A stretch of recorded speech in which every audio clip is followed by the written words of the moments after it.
Unemployment आज के समय में ये देश में सबसे बड़ा मुद्दा माना जा रहा है। आज सरकार के सामने जो सबसे बड़ी समस्या है वो अनएम्प्लॉयमेंट को खत्म करना है। आज इंडिया के 65% यूथ बेरोजगार है। ये नंबर आज से 24 साल पहले 35% हुआ करता था, वो आज बढ़कर 65% हो चुका है। विपक्ष लगातार अनएम्प्लॉयमेंट को लेकर सरकार के सामने सवाल रखता है, पर इसके पीछे की जो सबसे बड़ी वजह है वो अनएम्प्लॉयबिलिटी है।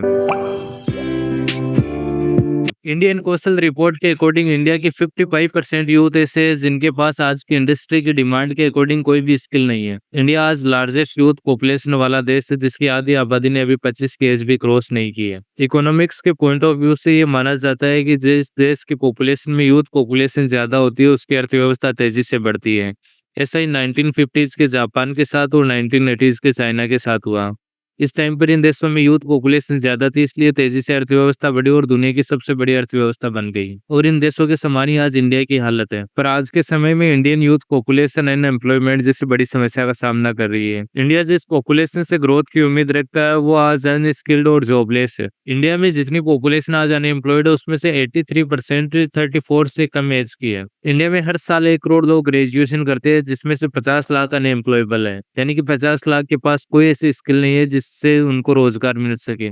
टीसीएस ने एक बार कहा था कि हमारे यहाँ 80,000 की वैकेंसी है, पर उसको फुलफिल करने के लिए हमारे पास कोई स्किल्ड बच्चे नहीं है। रियलिटी में प्रॉब्लम ये नहीं है कि मार्केट में जॉब नहीं है, मार्केट में जॉब है, पर उस जॉब को फुलफिल करने के लिए कैंडिडेट्स के पास प्रॉपर स्किल नहीं है। एम्प्लॉय लगातार इस बात को क्लेम कर रहा है कि मार्केट में जॉब अवेलेबल नहीं है, और जो एम्प्लॉयर है, जो बिजनेसमैन है, वो लगातार इस बात को क्लेम कर रहे हैं कि हमारे पास जॉब की वैकेंसीज खाली है, पर उस वैकेंसीज को फुलफिल करने के लिए कैंडिडेट के पास कोई स्किल नहीं है। आज एक बिजनेसमैन के सामने सबसे बड़ी जो चुनौती होती है वो ये होती है कि उसे स्किल्ड पर्सन नहीं मिलते काम करने के लिए। 60% यूथ की हालत ये है कि उन्हें मॉडर्न स्किल आना तो दूर की बात है, उन्होंने नाम तक नहीं सुना मॉडर्न स्किल के बारे में। इंडिया में हर साल जो 10 मिलियन ग्रेजुएट होते हैं उसमें से 33% आर्ट्स से ग्रेजुएट होते हैं और 14% कॉमर्स से ग्रेजुएट होते हैं। आर्ट्स और कॉमर्स जैसे जनरल कोर्सेज की हालत ये है कि इनसे ग्रेजुएशन करने या न करने से कोई फर्क नहीं पड़ता, क्योंकि इनसे मार्केट में कोई जॉब नहीं मिलने वाली है। अकबर और बाबर को पढ़ते पढ़ते युवा बूढ़े हो जाते हैं, पर तब तक उनको जॉब नहीं मिल पाती। और जो टेक्निकल कोर्सेज है उनकी भी हालत ऐसी है, हर साल 15 लाख स्टूडेंट बीटेक करते हैं, उनमें से 10 में से सिर्फ एक को जॉब मिल पाती है, बाकी सब अनएम्प्लॉयड रहते हैं। और जितने भी अनएम्प्लॉयड उनमें से 80% स्टूडेंट अपने आप को गवर्नमेंट जॉब एस्पिरेंट मानते हैं। वास्तव में अनएम्प्लॉयमेंट का मतलब ये है कि आपके पास अच्छी स्किल है पर मार्केट में जॉब्स अवेलेबल नहीं है। पर यहाँ तो हालत ये है कि कॉर्पोरेट ये कह रहे हैं कि हमारे पास काम करने के लिए अच्छे एम्प्लॉयज नहीं, और एम्प्लॉयज ये कह रहे हैं कि हमारे पास जॉब नहीं है काम करने के लिए। एमबीए जैसे कोर्सेज की हालत ये है कि 93% स्टूडेंट जो एमबीए करते हैं उनको कंपनीज जॉब देने से मना कर देती है। कॉलेजेस में बिल्कुल ही आउटडेटेड कोर्सेज वो टीचर्स पढ़ा रहे हैं जिनको इंडस्ट्री का कोई एक्सपीरियंस नहीं है, और इसी वजह से स्टूडेंट अनएम्प्लॉयबल है, क्योंकि जो कोर्सेज कॉलेज में पढ़ाए जा रहे हैं उनमें इंडस्ट्री के डिमांड के अकॉर्डिंग कुछ भी ऐड नहीं किया गया है। वही 50 साल पहले के आउटडेटेड कोर्सेज है, और इंडस्ट्री आज पूरी तरीके से बदल गई है, टेक्नोलॉजी पूरी तरीके से बदल गई है। जो टीचर्स खुद पढ़ा रहे हैं उनको खुद को पता नहीं कि इंडस्ट्री की डिमांड एक्चुअली में है क्या। आज ये इंडस्ट्री और कॉलेजेस के बीच लगातार गैप बढ़ता जा रहा है। जो कॉलेजेस पढ़ा रही है वो इंडस्ट्री को डिमांड नहीं है, जो इंडस्ट्री को डिमांड है वो कॉलेजेस नहीं पढ़ा रही है। इंडिया में स्किल की बात ही सिर्फ तब होती है जब आप 12वीं के बाद किसी टेक्निकल कोर्सेज में जाते हैं।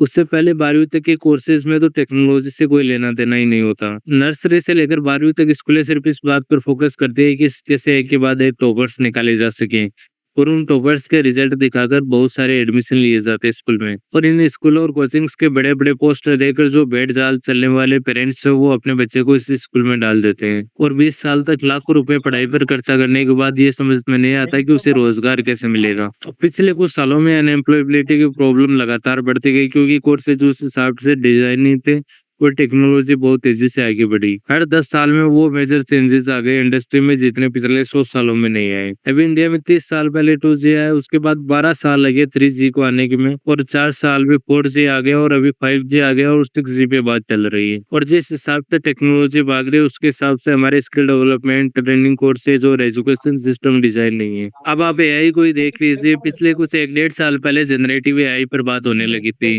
और उसके बाद चैट जीपीटी आया। चैट जीपीटी के आने से सब शौक थे कि एक ही एआई से किस तरीके से ईमेल, पोएम ये सब लिखे जा सकते हैं। उसके बाद एआई से धीरे धीरे इमेज जनरेशन शुरू हो गया, और उसके बाद सोरा जैसी एआई से मूवी प्रोडक्शन लेवल की वीडियो कुछ ही सेकंड में जनरेट किए जा सकते हैं। एआई और टेक्नोलॉजी इस लेवल पर पहुंच गया है, पर अभी तक इन कोर्सेज को कॉलेजेस में इंट्रोड्यूस नहीं किया गया।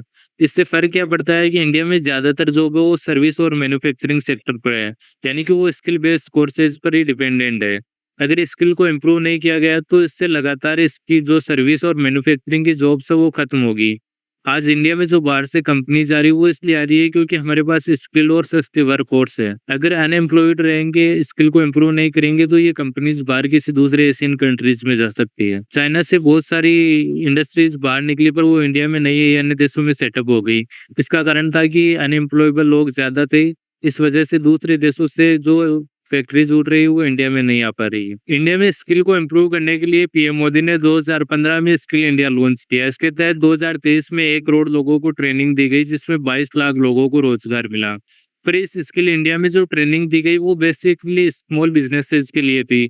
इससे एमएनसीज, मैन्युफैक्चरिंग या सर्विस सेक्टर में जॉब नहीं मिल सकती। अभी रिसेंटली इंडिया में कंप्यूटर लिटरेसी को लेकर एक सर्वे किया गया, जिसमें ये देखा गया 15 से 29 की एज के जो लोग हैं उसमें सिर्फ 40% लोगों को कंप्यूटर का बेसिक नॉलेज है, और पाइथन और जावा जैसी जो एडवांस लैंग्वेज है उसमें सिर्फ 2.5% लोगों को नॉलेज है। तो जब हमारी कंप्यूटर लिटरेसी का ये हाल है तो अनएम्प्लॉयमेंट की समस्या होगी। इसके लिए सरकार को करना क्या होगा कि जो प्राइवेट कंपनीज है उनके साथ पार्टनरशिप है। जो प्राइवेट कंपनीज है वो इंडस्ट्री की डिमांड के अकॉर्डिंग स्टूडेंट को ट्रेनिंग दे। इससे फायदा क्या होगा कि जो प्राइवेट कंपनीज है उनको एक ट्रेंड एम्प्लॉय मिल जाएगा, और सरकार उसके बदले में प्राइवेट कंपनीज को टैक्स में रिलीफ दे दे। इससे सरकार का जो ट्रेनिंग का खर्चा है वो भी बचेगा और प्राइवेट कंपनीज टैक्स को सेव कर पाएगी। और प्राइवेट कंपनीज के लिए सबसे बड़ा फायदा वो ये होगा कि इंडस्ट्री रेडी एम्प्लॉय मिल जाएगा उनको। अनएम्प्लॉयमेंट को लेकर लगातार देश में मुद्दे तो उठाए जाते हैं, बट जो रियल प्रॉब्लम है वो अनएम्प्लॉयमेंट नहीं है।